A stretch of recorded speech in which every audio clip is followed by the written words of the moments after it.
Before we dive into today's story, I want you to imagine something. Imagine being cheated on so blatantly, so carelessly, that you don't even get a dramatic confrontation, just pure stupidity handed to you on a silver platter. And then imagine that months later, instead of your ex coming crawling back, it's her parents who tell you that you were the best thing that ever happened to her. This one is messy, a little petty, and honestly, extremely satisfying. Let's get into it. Story 1. She left her abusive boyfriend after watching My Marriage. I've worked with my husband for years. Same company, different departments, same shift. It's honestly one of my favorite parts of my day. Getting to grab lunch together, bump into each other in the hall, exchange a smile when things get stressful. We've always been careful to stay professional at work, but if it's a slow day, we'll joke around a little or check in with each other. Nothing inappropriate, nothing over the top, just two people who actually like each other. Apparently, that alone is rare. About a year ago, a new coworker joined us. I'll call her Mel. Sweet girl, painfully shy, and so sensitive that even the gentlest correction would send her to the bathroom in tears. Literally. You could say something like, "Oh, you didn't know this, but this client prefers it this way," and she'd look like you just told her the world was ending. At first, we thought she was just anxious or inexperienced. Later, I realized that should have been a massive red flag. But I'd only ever seen physical abuse before, so the idea that someone could break another person down without leaving bruises honestly wasn't on my radar. About 2 months ago, Mel mentioned she had moved. I didn't pry, but I noticed her wording carefully avoided mentioning her boyfriend. And then something changed. She started smiling more. She cracked jokes. She didn't cry every time somebody corrected her. She became lighter, like whatever was crushing her chest finally let go. I didn't say anything, but I had my suspicions. A few weeks later, on a slow afternoon, she finally opened up to me. She told me she had left her boyfriend and that it had been building up for a long time. But then she said something that genuinely stunned me. She said watching the way my husband and I treated each other is what finally pushed her to realize that her relationship wasn't normal and definitely wasn't healthy. She said she used to think we were just a weird couple with a weird dynamic because we didn't yell. Even when we disagreed, we talked through things. We didn't belittle each other, we didn't roll our eyes or snap or make digs. We just communicated. And it wasn't just us. She said the whole department treated each other with a kind of basic respect that she wasn't used to. No screaming, no insults, no icy silent treatments. Just people solving problems like adults. She told me she used to panic when we'd all have a drink at department outings. She was terrified someone would get drunk and explode the way her boyfriend did. She said she once had to search for him at 3 in the morning because he'd wandered off wasted. Then he berated her the entire ride home. She thought that was just how people acted. That part hit me hardest. She genuinely didn't know what normal looked like. She told me watching my husband and I interact made her uncomfortable at first because she kept waiting for the mask to slip. She didn't trust kindness. She didn't trust calm. She thought we were just good at pretending.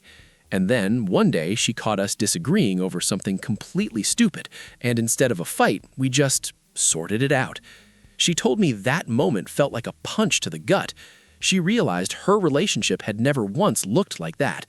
She said seeing a healthy marriage up close made her realize she deserved better. She deserved to breathe. She deserved to not be terrified every time the phone rang at night. I was honestly speechless. I never thought that just living my regular life could impact someone like that. Hearing her say it made me incredibly humbled. It also made me realize how many people walk around thinking chaos is normal. I told her I was proud of her, not because she recognized me and my husband as relationship goals, but because she chose herself. She broke a cycle she'd been trapped in for years. She actually stepped into a life where she could be happy. It wasn't some dramatic movie moment. It was just quiet strength, slowly building until she finally said, "Enough." And knowing I played even the smallest part in that, that's something I'll never forget. Story 3. My mother-in-law caught us, and she thought my husband was cheating. I come from a conservative Muslim family, and so does my husband, and if there's one thing you should know, it's that our families take intimacy very seriously. Like, very seriously, which makes what happened even more ridiculous.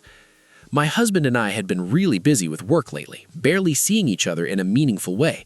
I missed him more than I wanted to admit, so I decided to do something fun, something spicy, something to shake us out of the routine we'd fallen into. So I ordered a maid outfit online, the kind you absolutely cannot mistake for a real uniform.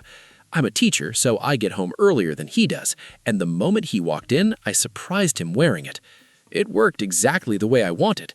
We were laughing, kissing, getting a little too wrapped up in the moment, and we somehow ended up in the kitchen. And before you judge us, yes, we know the kitchen has big windows, yes, we know the neighbors can see inside, and yes, our neighbors just happen to be my in-laws. But in that moment, trust me, the risk was not the focus. We were way too into each other to remember anything beyond 2 feet in front of us. And then, suddenly, we heard the front door slam open. Not knock, not ring, slam, because my mother-in-law has a key we had completely forgotten she owns. I heard her yelling my husband's name, sounding furious, and my brain just froze. I grabbed whatever I could find to cover myself. Honestly, I think it was a dish towel, and my husband looked like he'd just witnessed his soul leave his body. My mother-in-law stormed into the kitchen, ready to fight whoever she thought her son was with, and then she saw me, in the maid outfit, in my husband's arms, in full panic mode. Her face went from anger red to embarrassment purple 2 seconds. She started apologizing over and over, saying, "I thought my son was with another woman. I was ready to kill him." I don't know who was more mortified, her, me, or my husband who desperately wanted to disappear into the nearest cupboard. She practically sprinted out of the house, and we just stood there in stunned silence. And if you're wondering how we faced her afterward, well, we didn't, not for a whole day. The next evening, we went to her house for dinner like nothing happened, and that's when she looked straight at us and calmly said she expected a grandchild soon. I wanted the ground to open up and swallow me whole. My husband suddenly became very interested in his rice like it had the answers to life. We laugh about it now, but for weeks afterward, we couldn't even hold hands near a window without feeling traumatized. I swear, every time I walked through the kitchen, that maid outfit flashed in my mind like a ghost of humiliation past. But hey, if there's one upside, it's that my mother-in-law is clearly ready to go to war on my behalf. She was ready to beat the life out of her son to defend my honor, before she realized I was the other woman. Honestly, I'll never forget the look on her face, and I will never ever underestimate the power of curtains. Story 4. My ex cheated on me. Now her parents want me back. I dated Cindy for almost 3 years. We weren't perfect, but I really thought we were solid. Her family loved me, her parents treated me like a son, and I honestly believed we were building something real. If you had told me back then that everything would blow up in the most ridiculous way possible, I wouldn't have believed you. The whole thing started because I had some paid time off that was about to expire. I didn't tell Cindy. I figured I'd just take a few days to relax at home. So there I was, sitting on my couch in my own apartment enjoying my quiet morning, when the door suddenly swung open. Cindy walked in, with another guy, into my apartment with my spare key, fully assuming I was at work. They both froze when they saw me.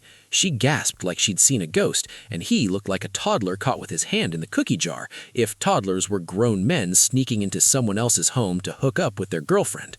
I didn't yell, I didn't cry, I just looked at her and said, "Give me my key." She fumbled for it, handed it over, and I kicked them both out. Then I blocked her on everything. And just like that, 3 years ended in the most cliché cheeg scene imaginable. To be honest, for months afterward, I felt awful, betrayed, angry, embarrassed. I kept replaying everything, wondering what warning signs I'd missed. And I couldn't help but wonder if she'd regret it someday, coming back crying, apologizing, begging for another chance. But life had a different kind of revenge planned for me. Fast forward to today. I stopped by a bar 2 blocks from my apartment after work. I just wanted fries and a couple of beers, nothing dramatic. I was mid-bite when someone tapped my shoulder. I turned around, and it was Cindy's parents, Jim and Michelle. It took me a second to recognize them, but they immediately lit up when they saw me. They said they were trying the bar because someone recommended it months ago. I'm pretty sure that someone was me. They invited me to sit with them, and honestly, I thought, why not? They'd always been kind to me. We talked about work, family, normal stuff, but we all knew we were tiptoeing around the Cindy topic. It didn't take long before Michelle broke the silence. She told me Cindy is now officially dating the guy she cheated with, and then she said they absolutely hate him. Apparently, he's rude, vulgar, completely inappropriate at family gatherings, and at Christmas he got drunk and hit on Cindy's aunt, her actual aunt, in front of everyone. Jim shook his head and said, "We don't know what she was thinking. You were always good to her, and to us." They looked genuinely disappointed in their own daughter's choices, and genuinely sad to have lost me. And then, because the universe has a dark sense of humor, they insisted on paying my tab. Walking home feeling lighter than I have in months. I always thought the greatest fantasy after being cheated on would be the ex coming back miserable and begging for forgiveness so you could reject them. But no, this was better. Her parents, her own parents, basically told me I was the upgrade, that I was the one who got away, that the guy she cheated with is a walking disaster, and that they still wish I was part of their family. And honestly, that's the kind of closure you can't buy.